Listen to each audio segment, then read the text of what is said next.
Salut à toi. Nous vivons dans un endroit incroyable et sans doute unique dans l'immensité de l'univers, le système solaire. Il est composé d'une seule étoile, le Soleil, qui est massif et imposant, autour de laquelle tournent 8 planètes, ainsi que des corps célestes de petite taille qui peuvent être des astéroïdes ou des comètes. Mais ne vous êtes-vous jamais posé la question suivante? Quelle est la taille du système solaire? Eh ben moi oui. Salut à tous les amis, c'est Fait Intrigant, et aujourd'hui on va répondre à cette fameuse question.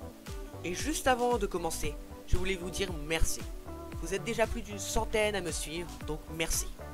Et d'ailleurs, si tu n'es toujours pas abonné, n'hésite pas, car c'est tout juste le début d'une grande aventure. C'est parti! Quelle est la réelle taille du système solaire? Pour commencer et avant toute chose, je vais vous introduire une notion qui vous sera fort utile pour mieux comprendre la suite. Vous connaissez tous l'année-lumière, qui est l'unité utilisée pour mesurer les distances galactiques. Mais cette mesure ne va pas réellement m'intéresser. En revanche, connaissez-vous l'UA? L'UA signifie l'unité astronomique. Je suppose que oui, vu qu'elle est très connue. C'est une mesure utilisée, comme l'année-lumière, pour mesurer cette fois de plus petites distances qui sont quand même de l'ordre de plusieurs millions, voire milliards de kilomètres. Un UA correspond approximativement à la distance Soleil-Terre, soit 150 millions de kilomètres. Pour ceux qui ne le savent pas ou ne pensaient pas savoir, le système solaire ne s'arrête pas après Neptune ou Pluton.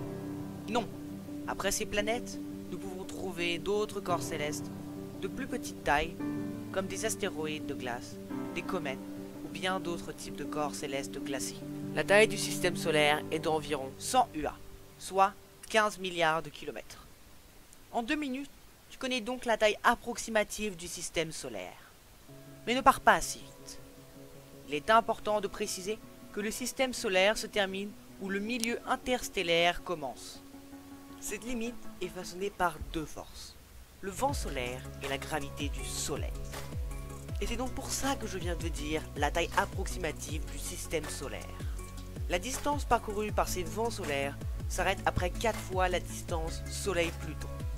C'est pour cela que l'on dit que le système solaire est long de 100 UA, car la distance Soleil-Pluton est d'environ 30 UA.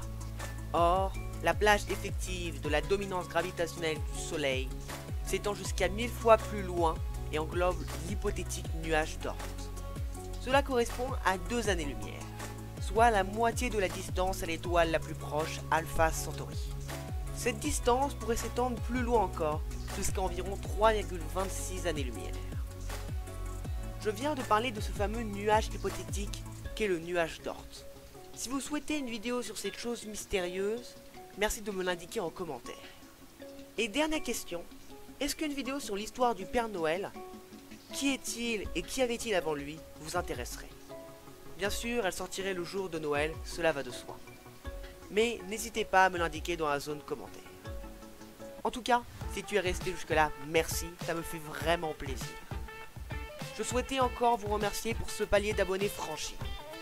Donc, merci. Abonne-toi et active la cloche de notification, car ça permet d'aider encore plus la chaîne.